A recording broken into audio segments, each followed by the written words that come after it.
అందరికీ నమస్తే, welcome to our channel. Ambati Rambabu గారికి బెయిల్ వచ్చింది అని తెలియగానే మరి అంబటి రాంబాబు గారి ట్విట్టర్ అకౌంట్లో ఒక పోస్ట్ బయటకు వచ్చింది. అదేంటి అంటే, దౌర్జన్యాలు, దాడులు, చెరసాలలు వెలుగుని బంధించలేవు అని చెప్పేసి ఒకటే కేజీఎఫ్ తరహాలో ఎలివేషన్స్ ఇచ్చుకుంటూ అంబటి రాంబాబు గారికి ఆయన ట్విట్టర్ అకౌంట్లో ఈ పోస్ట్ రావడం జరిగింది. అయితే ఇక్కడ ట్విస్ట్ ఏంటంటే, ఆయనకి బెయిల్ వచ్చిందని ఆనందపడాలో లేదంటే ఇంకొక పీటీ వారెంట్ ఇష్యూ అయింది అని బాధపడాలో ఎవరికి అర్థం కావట్లేదు. అందులోనూ మరి వైసీపీ వాళ్ళకి, అందులోనూ మరీ ముఖ్యంగా ఈయన అనుచరులకి ఈయనకి చాలా షాకింగ్ అనిపిస్తుంది. ఎందుకు అంటే ఇక్కడ మనం ఒక విషయాన్ని బాగా క్లియర్గా అర్థం చేసుకోవాలి. పీటీ వారెంట్ అంటే అనేది చాలామందికి తెలియదు. సో పీటీ వారెంట్ అనేది ఏంటి అంటే ప్రిజనర్ ట్రాన్స్ఫర్. ఇప్పుడు ఇతని పైన ఒక కేసులో లోపలికి వెళ్ళాడు, 14 రోజులు రిమాండ్ అన్నారు. ఓకే, రిమాండ్ లోపు బెయిల్ వచ్చింది, రిమాండ్ లోపు బెయిల్ తెచ్చుకున్నాడు. అయితే ఈ బెయిల్ నుంచి బయటకు వచ్చేలోపు ఈయన పైన ఇంకెక్కడన్నా కేసులు ఉంటే కనుక ఆ కేసులో ఉన్నటువంటి పోలీసులు, రానైనా మా దాంట్లో కేసు ఉంది, నువ్వు మళ్ళీ దీనికి సంబంధించి మళ్ళీ బెయిల్ తెచ్చుకో అని చెప్పేసి తీసుకువెళ్ళడాన్నే పీటీ వారెంట్ అంటారు. అంటే ప్రిజనర్ ట్రాన్స్ఫర్, అంటే ఖైదుని బదిలీ చేస్తున్నారు.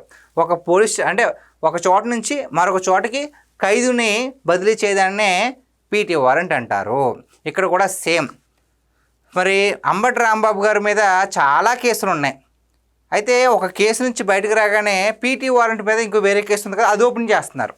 ఆ ఓపెన్ చేయగానే ఇక్కడ ఓకే, ఇక్కడ అయిపోయింది, ఇది క్లియర్ అయింది, బెయిల్ వచ్చింది.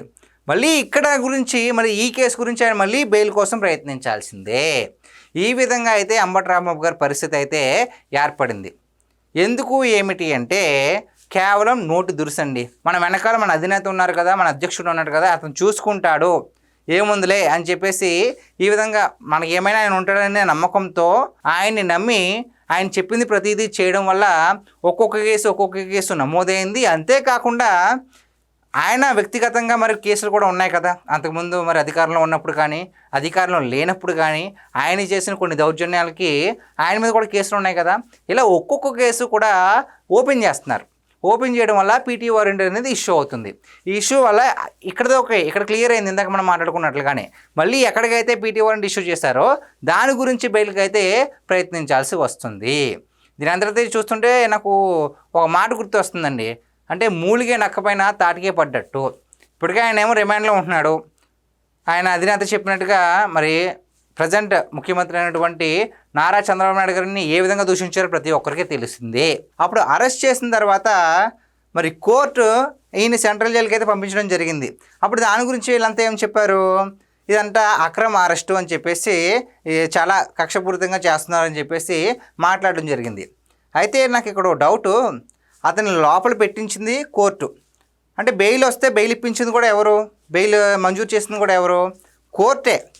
మరి కోర్టుకి తీసుకెళ్తున్నప్పుడేమో అక్రమ అరెస్ట్ అంటున్నారు, కోర్టు నుంచి బయటకు వచ్చినప్పుడు మాత్రం న్యాయం గెలిచింది, ధర్మం గెలిచింది అని చెప్పేసి మరి వెలుగుని ఎవరు బంధించలేరు అని చెప్పేసి బాహుబలి రేంజ్లో, కేజీఎఫ్ రేంజ్లో ఎలివేషన్ డైలాగులు కూడా వస్తున్నాయి. ఎందుకంటే అది ఇచ్చింది కోర్టే, ఇది ఇచ్చింది కూడా కోర్టే కదా. ఒక లాయర్గా, ఆయన ఒక లాయర్ కాబట్టి ఈ విధంగా మాట్లాడుతున్నాను. ఒక లాయర్గా మీకు ఈ విషయం తెలుసు కదా, ఎందుకు అరెస్ట్ చేస్తారో కూడా మీకు తెలుసు. మీరు మాట్లాడిన భాష, మీరేమో రెచ్చగొట్టే వ్యాఖ్యలు చేయడం, అక్కడేమో శాంతి భద్రతలకు విఘాతం కలిగించేలా ఉన్నందువల్ల మిమ్మల్ని అదుపులో తీసుకోవడం జరిగింది. ఆ తర్వాత కోర్టు మీకు సెంట్రల్ జైల్లో రిమాండ్ విధించింది, కానీ చంద్రబాబు నాయుడు గారు కాదు. ఈ విషయం ప్రతి ఒక్కరికి క్లారిటీ. చంద్రబాబు నాయుడు గారు మీకు బెయిల్ ఇప్పించలేదు, కోర్టే. అంటే మీకు శిక్షను విధించింది కోర్టే, మీకు బెయిల్ ఇచ్చింది కూడా కోర్టే. మరి శిక్ష విధించినప్పుడేమో అక్రమ అరెస్ట్ అంటున్నారు, బయటికి వచ్చిన తర్వాత ఏమో ఇలాగ ఎలివేషన్ డైలాగులు కొడుతున్నారు. అంటే ఏం లేదండి, ఉన్న అవకాశాన్ని వాడుకుని వాళ్ళలో వాళ్ళకి హైప్ ఇచ్చుకొని మా మీద ఏ విధంగా కక్షపూరిత రాజకీయాలు చేస్తున్నారు అని ఒక కొంతకాలం నడపాలి కదా మరి పార్టీ ఉనికి కాపాడుకోవాలంటే. సో కూటమి ప్రభుత్వం మీద నిందలు వేయాలి ఎప్పటిలాగే. అదేవిధంగా మేము శుద్ధ పూసలు, మాకు ఏ తప్పు తెలియదు, మమ్మల్ని అక్రమంగా అరెస్ట్ చేస్తున్నారని చెప్పుకోవడానికి ఒకటి ఉండాలి.